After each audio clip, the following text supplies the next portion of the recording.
Ну да, він сказав, що купив, поки тут залишив. А тут вже реально збирають дрон.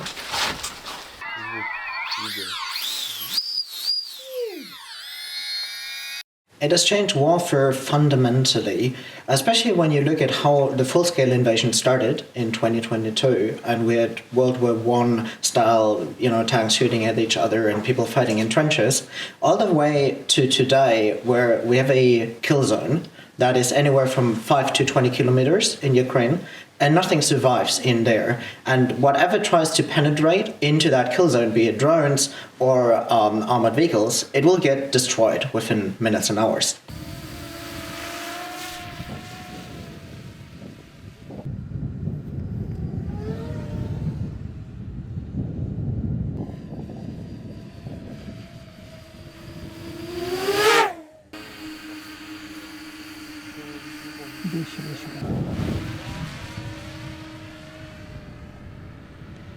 The drones have fundamentally changed both the cost calculation of war. So we have very cheap FPV drones costing just a couple hundred or $1,000, taking out very expensive, very bespoke systems such as tanks, fighter jets, helicopters. And so you have a fundamental asymmetry of something that is orders of magnitude cheaper, taking out very bespoke systems that you cannot produce as easily at scale.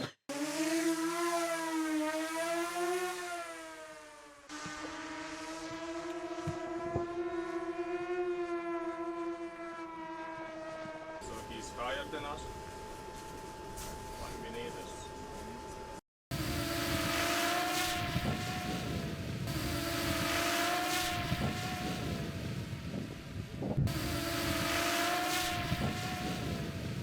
When you look at studies where combat kills come from, 70 to 80% of kills and injuries come from FPV drones. Around 16% is artillery, and only 4% is small firearms and traditional systems.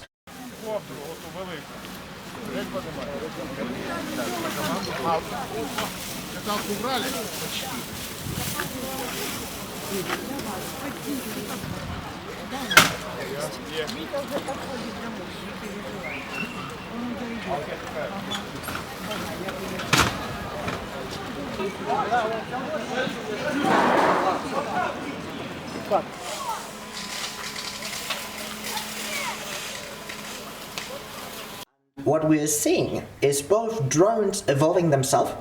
We started with those traditional quadcopter drones having an antenna and using a radio link to transmit data back to the operator. But this radio link can be jammed and communications can be spoofed. Most of those radio links are analog and are not encrypted. That's mainly because it's cheap and easy to do as compared to digital encrypted links. Both people, of course, are looking into digital links, encrypted links, but also have come up with something ingenious. Very cheap, very scalable, very effective. And those are fiber optic drones. So you're attaching a fiber optic cable on an FPV drone, and now you can transmit data through that fiber optic cable back to the operator. And the cable, it's on a spool, and it literally can extend 5, 10, by now 20 or even 50 kilometers. And the main benefit really being you do not need to rely on a radio link, which can be spoofed or jammed. Your communication cannot be disturbed, right? You, as long as the fiber stays on and does not break or get teared, you see what the drone sees, and your enemy cannot hack your communication link. And that has been extremely effective. As we've seen Ukraine getting kicked out of Kursk earlier this year, that was mainly due to fiber optic drones attacking logistic routes and really hurting their resupply.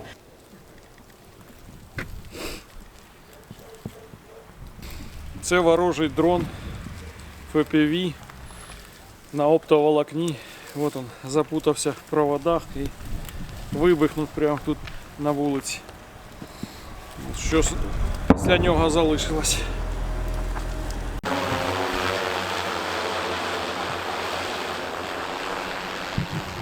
Traditional warfare does not work anymore. So you cannot move in large groups.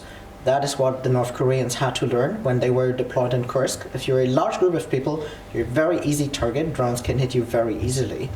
What do Ukrainians and Russians do at the moment? They advance in very small groups, 2-3 people. Why? Because if you disperse many groups, the drone has a hard time chasing those individual groups. And if you score a hit, you're hitting 2-3 people. You're not hitting 50 people. And so we've seen a change from centralized large regiments, large groups, to decentralized warfare, small groups, hiding in dugouts, advancing during night or during fog, and using fundamentally different tactics as we had it before. Борт БГ може злітати.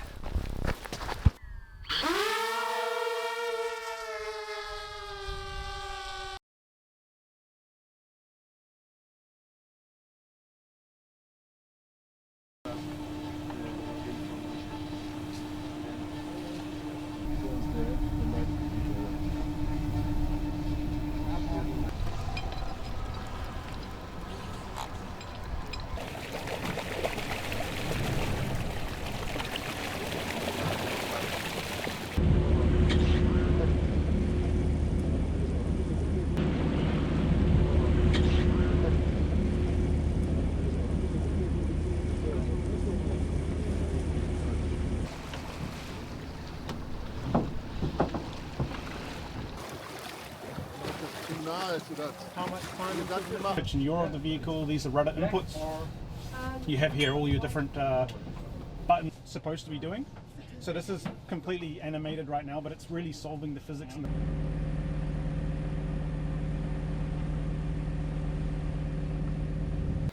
It has an impact both in terms of the actual physical impact of a drone flying above your airport for reconnaissance purposes or just to disturb air traffic, so your airport literally has to shut down. And we've seen that in Munich, in Copenhagen, in Brussels lately. But then it also has a psychological effect of the civilian population being not sure what's going on. Can our government, can our army protect us? There are a lot of both questions in terms of capabilities. Can we take out drones, and what is a cheap and scalable way to do so without using, for example, expensive air-to-air missiles? And on the other hand, also a lot of legal questions, especially in Germany, like who can actually take out drones? Is it the police? Is it the armed forces? Is it anyone else? And so it sparks uncertainty. It sparks fear.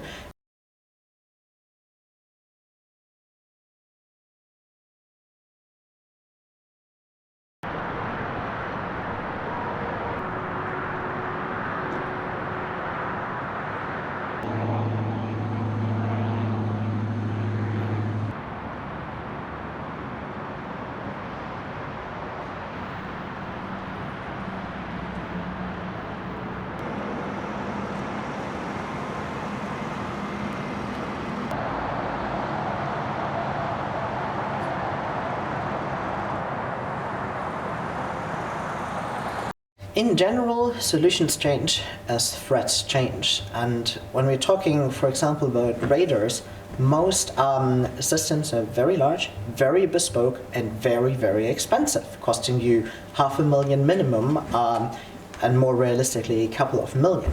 And then at the same time, you have the problem that drones fly very high, very fast, and your radar might not just detect them, or might detect them when it's already too late and the shot drone is already over a city. So when you shoot it down, the debris falls into the city. So we need actually better radar technology to detect drones and to have better aerial intelligence. The same goes for interceptor drones.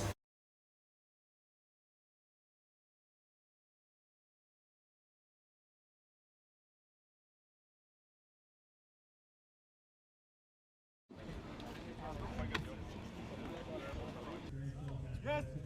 Yes!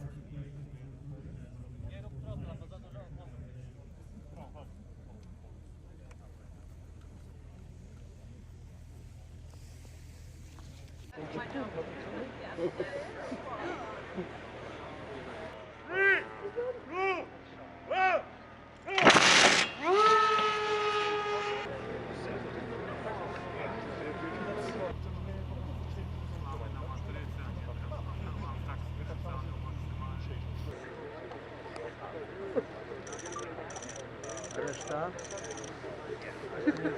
RIP. Чего?